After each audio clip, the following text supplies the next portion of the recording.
También he perseguido huracanes, lo que llaman la tormenta más grande de la Tierra. Y es una gran experiencia. Durante el huracán Gilberto estuve en el norte de la península de Yucatán, a 4 o 5 calles del océano. En ese lugar experimenté la tormenta más fuerte de mi vida.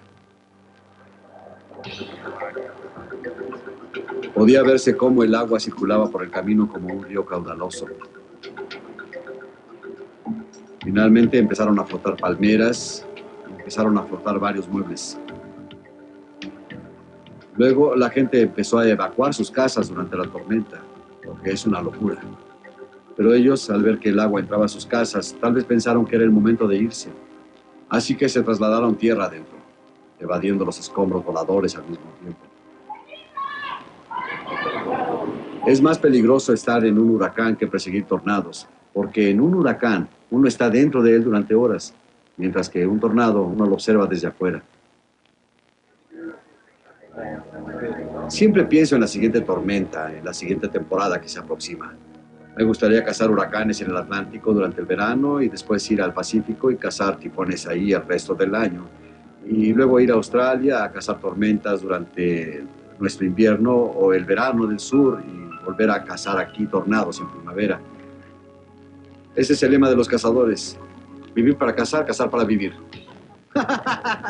¡Esta tormenta es preciosa! Los tornados son unos de los fenómenos naturales más destructivos y en los Estados Unidos son responsables de docenas de muertes cada año. Pero estos monstruos siguen una trayectoria estrecha y muy raramente duran más de 20 minutos. Aún más devastadoras son las fuerzas desatadas por los ciclones tropicales, llamados tifones en el Pacífico y huracanes en el Atlántico del Sur y en el Caribe. Estas monstruosas tormentas pueden tener cientos de kilómetros de ancho y durar varios días destruyendo todo lo que está en su camino. Los ciclones tropicales visitan ciertas partes del globo con una aterradora frecuencia y causan pérdidas incalculables de materiales y vidas. En 1970, un atroz tifón atacó lo que entonces era Pakistán Oriental y dejó más de 300.000 muertos. Frustrada por el lento paso de los esfuerzos de ayuda, la gente de la región se separó al año siguiente para crear la nueva nación de Bangladesh. Esta continúa siendo atacada por tifones asesinos empeorados por tormentosas oleadas, paredes de agua marina que inundan este país de tierras bajas.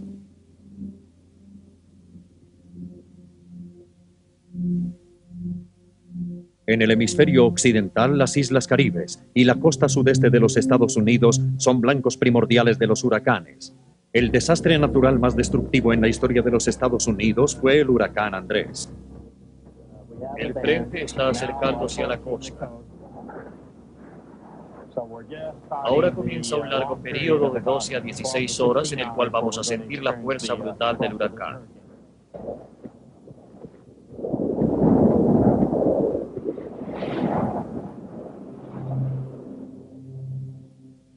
Cuando Andrés se estrelló contra la Florida, el 23 de agosto de 1992, sus vientos azotaban a una velocidad de 260 kilómetros por hora y fueron ganando velocidad hasta que rompieron la válvula medidora de viento en el Centro Nacional de Huracanes. La tormenta pegó con más fuerza en el sur de Miami. Aunque llegó y se fue en unas horas, Andrés, al igual que todos los desastres naturales, dejó un testimonio de ruinas, creando un daño ambiental que podría durar por generaciones, y para los sobrevivientes la vida nunca sería la misma. No estaba asegurada. Mi auto quedó arruinado. Pero no fui la única. Hay muchas otras personas que están en las mismas condiciones. Miren a su alrededor. Hay un gran sentimiento de pérdida.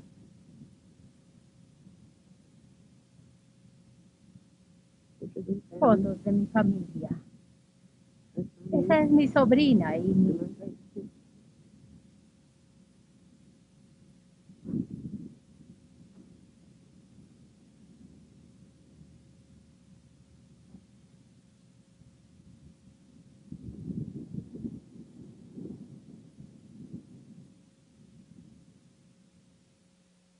Antes de comenzar su azote a través de Florida del Sur, Andrés nació, como la mayoría de los huracanes, como una alteración de nubes frente a las costas africanas. Los torbellinos son formados cuando el aire caliente y húmedo se eleva y se enfría. Las tormentas crecen en tamaño y velocidad mientras se movilizan hacia el occidente y se convierten en violentos ciclones que destrozan el Atlántico occidental desde junio hasta noviembre. El centro del huracán, llamado el Ojo, se mantiene en calma, pero sus paredes están llenas de intensas tronadas que generan unos feroces y fuertes vientos, y ningún viento ha sido tan salvaje como el de Andrés.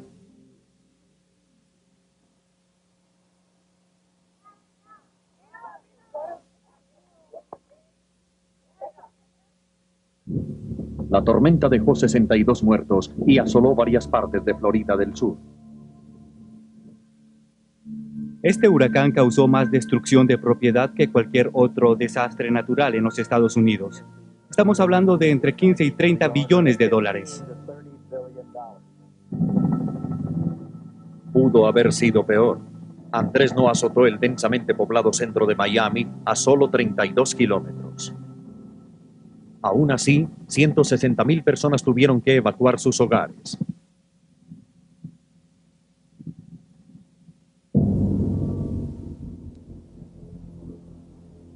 A más de las miles de tragedias personales, hubo un inmenso problema ambiental. En un solo día, Andrés creó por lo menos 3 millones de toneladas de basura.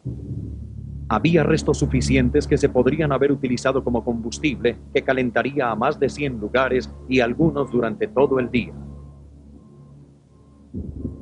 El humo de por sí fue horrible, pero Andrés creó otros peligros más acechadores.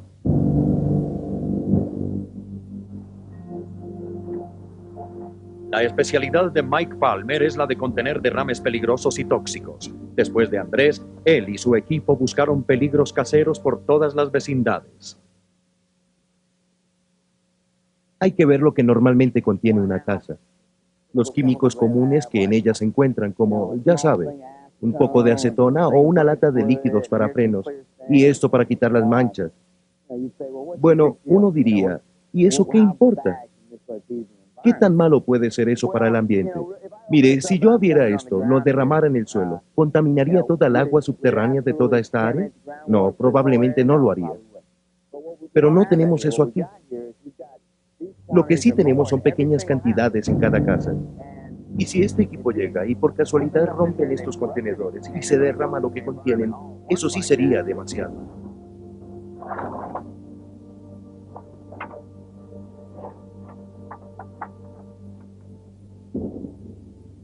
Esta es solo una fracción de los restos peligrosos recuperados dentro de las ruinas de miles de casas destruidas. Nadie sabe cuánto material tóxico no fue rescatado.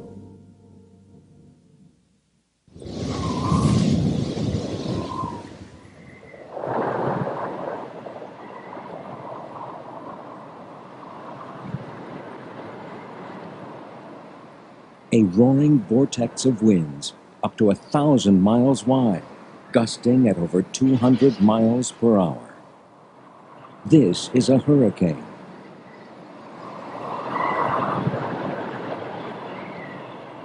Its energy is equivalent to exploding an atomic bomb every second.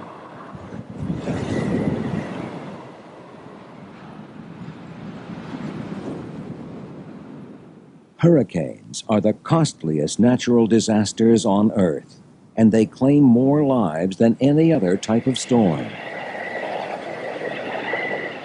The word hurricane comes from the Indian word hurricane, which means big wind. When winds reach 39 miles per hour, they're classified as a tropical storm and given a name. But when they get to 74 miles per hour, then they're classified as a hurricane, Category 1. There are 4 other categories in ascending order according to velocity, with Category 5 having winds of over 200 miles per hour. In America, 70 million people are at risk. A hurricane isn't just all rain and wind. It has a sting at its tail, another force that is the real killer. As it moves toward the land, the hurricane sucks up the seawater into a bulge 10 feet high. This bulge pushes the water surface ahead into even larger waves, sometimes as high as 25 feet.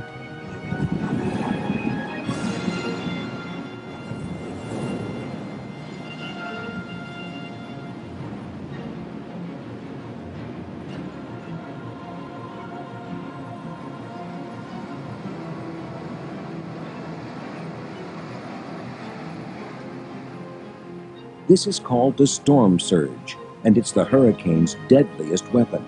Monstrous waves that cause most of the devastating damage.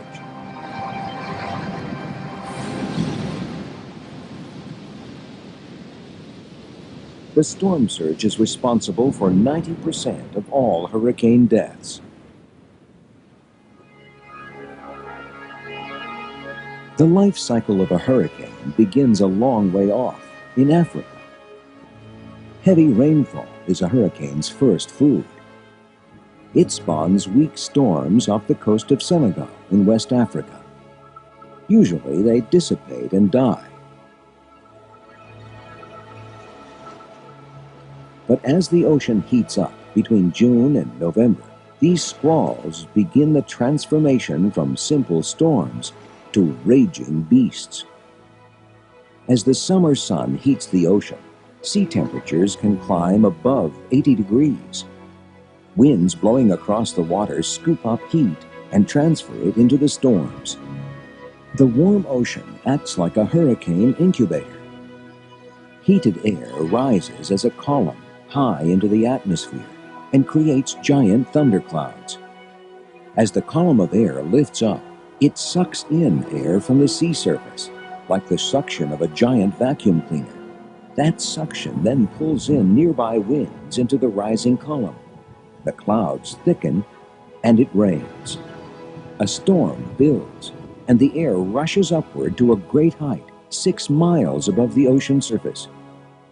As it continues to build, it starts to feel the tug of the Earth's rotation.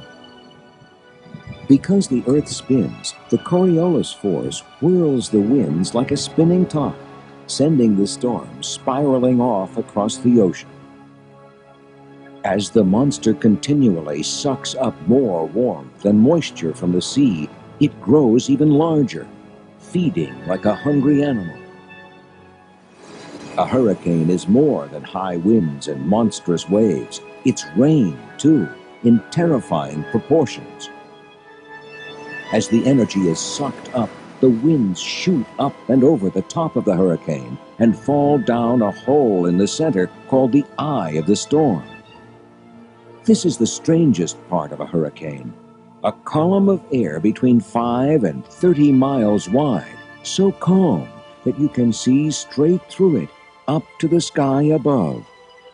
Sometimes you'll find birds flying around inside it. These harmless-looking clouds could be the beginnings of a hurricane. As the winds move across the Atlantic, they are closely monitored by satellite. So it really looks like it's been intensifying the last 3 hours based on satellite imagery. See, let's compare that with the plane. Once a hurricane has been confirmed, the scientists use computer models to predict the track and intensity. It's very symmetrical, and the eye is becoming well-defined. The traditional model is based on statistical methods. They forecast the future by looking at current information about the hurricane, such as its location, and compare it to historical knowledge of similar storms. Before the 1940s, our best information was relayed back from ships caught up in storms. The breakthrough came in 1943. A U.S. Air Force plane successfully flew through a hurricane for the first time.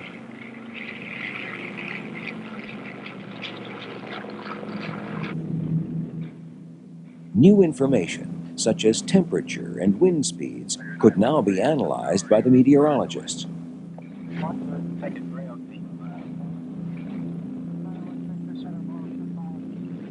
And for the first time, they could get a precise fix on the center of the hurricane. To get enough data, these dangerous missions lasted up to 14 hours, in spite of extreme turbulence. Hurricanes spiral towards the Florida Peninsula and the Gulf of Mexico from the Atlantic Ocean. In the Pacific, the same phenomenon is known as a typhoon.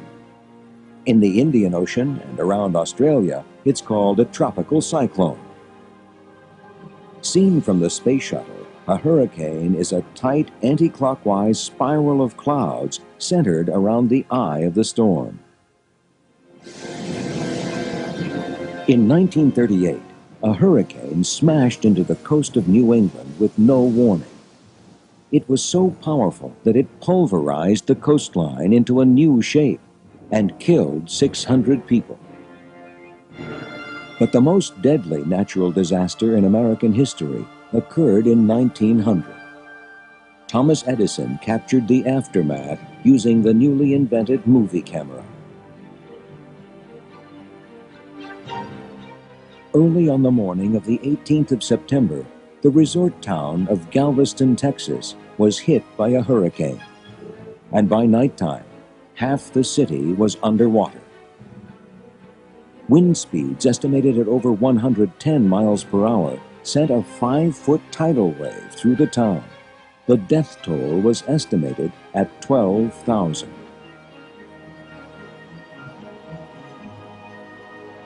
The city learned the hard way, but now Galveston is probably the world's best protected city from hurricanes. Between Galveston and the sea, there is a barrier nearly 11 miles long, 16 feet wide at the base, and 20 feet high.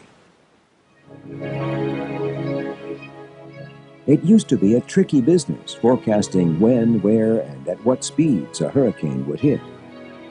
In 1967, 24 people, thinking an approaching storm would be mild, decided to have a hurricane party and ride out whatever it could throw at them. But the storm turned out to be Hurricane Camille, the strongest hurricane in living memory. All but one of the group perished in the monstrous storm surge that wiped out their apartment block. A small boy who floated out on a mattress was the sole survivor. Fortunately, now computers and satellite data can be combined in a dynamical model which pinpoints a hurricane's course to within 100 miles. So for anyone living in the predicted path of a hurricane, be warned. It's time to get out and stay out.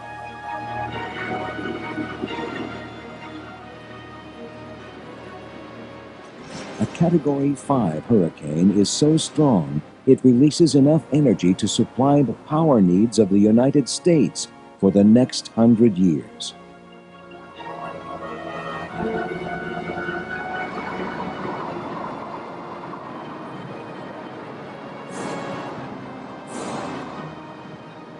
Just when you think you can't take any more, the winds suddenly stop. This is the eye passing over. Clear blue skies above are surrounded by a mass of angry clouds. But this is just a brief respite. The hurricane has only delivered half its fury.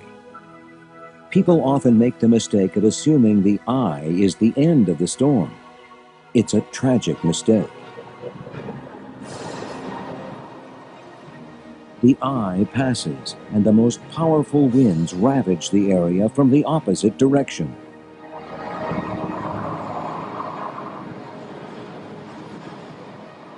Sea defenses are broken as the hurricane smashes against land. If conditions are right, a mature hurricane can grow to 1,000 miles across, pushing forward at up to 50 miles per hour.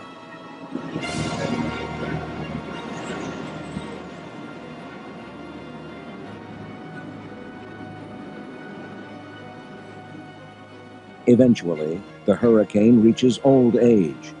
As it crosses land or hits cool water, it runs out of energy and slowly dies out. In its wake, it leaves a trail of destruction.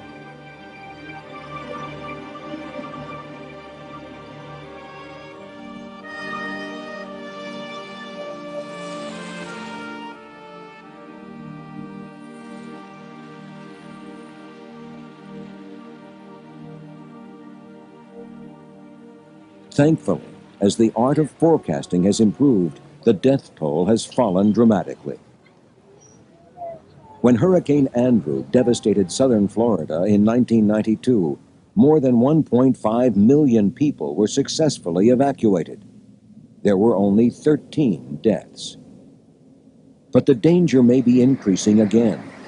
Over the last few years, there has been an increase in the number of powerful hurricanes.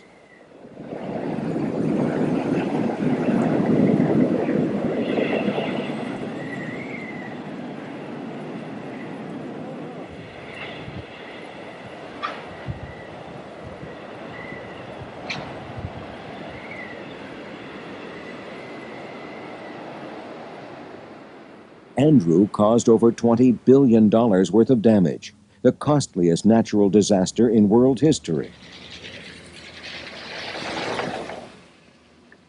By the time rescue work began, it was clear that the storm's strength would be set at the highest level, a Category 5. Hurricane Gilbert in 1988, which devastated most of the Caribbean and the Yucatan Peninsula in Central America, also rated a 5. It left 200 dead and 800,000 homeless. Statistically, Category 5 hurricanes are only expected once every 100 years. In the eyes of the insurance companies, 2 in just 4 years is a serious escalation. Scientists are worried. Is global warming heating up the oceans and in turn triggering violent hurricanes more frequently? Or is it just an unusual coincidence? Whatever the truth, it is reassuring that the scientists battling these engines of death have never been so accurate as they are today in their predictions and warnings. For once the ocean surface reaches the critical temperature of 80 degrees, the most feared storm on Earth is ready to begin its trail of devastation and destruction.